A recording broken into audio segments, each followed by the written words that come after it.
Yes, many employers today really want to follow their employees' engagement and satisfaction in order to make the improvements they want to make and to obtain their goals.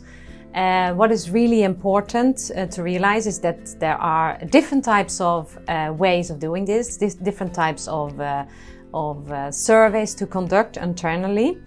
And what is important is that the organization has the right systems to conduct these type of surveys in the right ways, but also that the organization really looks at a good structure, a good setup, and makes a plan also for the year or the different quarters, so that they really accomplish the initiatives and the plans that they want to obtain. Yes, with employee surveys, you ask for feedback from your employees in order to accomplish something. You want to improve the organization and maybe the extent you can reach your goals and work together. And then it's really important to, of course, take this feedback and see this as a possibility to take this further and make improvements. And at the same time, it's also important to show internally to the employees that you're really using their feedback, and so that they also have the feeling that they can contribute to this process.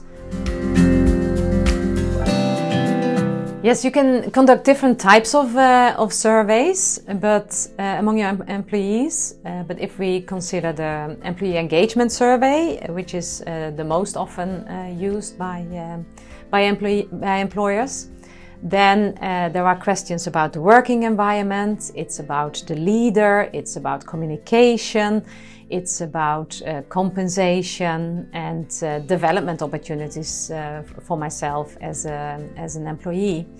And most often there are also some KPI questions that organizations would like to follow, like about engagement and satisfaction and loyalty towards the employer. Yes, the important KPIs that most often are used are engagement index, which can be based on a different set of a separate set of questions that describes the engagement among the employees. We have the satisfaction question, like an overall question about the satisfaction with their employment. We have the loyalty question, eNPS question, to which extent I would recommend my employer. And the interesting thing about these KPIs is that you can map them towards HR data or personnel data, describing like sickness rates, the percentage of people leaving your organization, and productivity. So you can really follow the trends over time. Yeah, most often employee surveys are conducted anonymous, which is good because all the employees feel free, more free to express themselves and to give their feedback, and they feel secure about that their answers are being kept anonymous, but they can anyhow give their input. Some organizations that may have built up a more feedback culture internally can also conduct it in a non-anonymous way. Since they are more used to that and they've built up such a culture, employees probably feel more free to express themselves. But this is not that common. It's more common to do it in an anonymous way. And what is also really important is to be very clear about if it's anonymous or not, and also to think about what is the size of the groups that we will do analysis with. It's very common that we set a limit of five respondents in each group, and if the number of answers is lower, then we won't look at the department results or if it's other types of groups. So, but it's important to be very clear about that in the communication and invitation.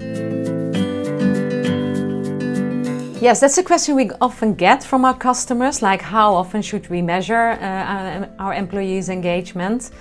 And that has a lot to do with the possibility of the organization to take care of the feedback and to really plan actions based on them, and also to communicate the results internally.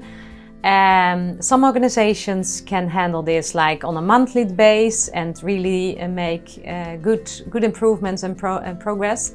And other organizations do it more rarely, but also get good results from it and are able to work with the results maybe on a quarterly basis or on a yearly basis.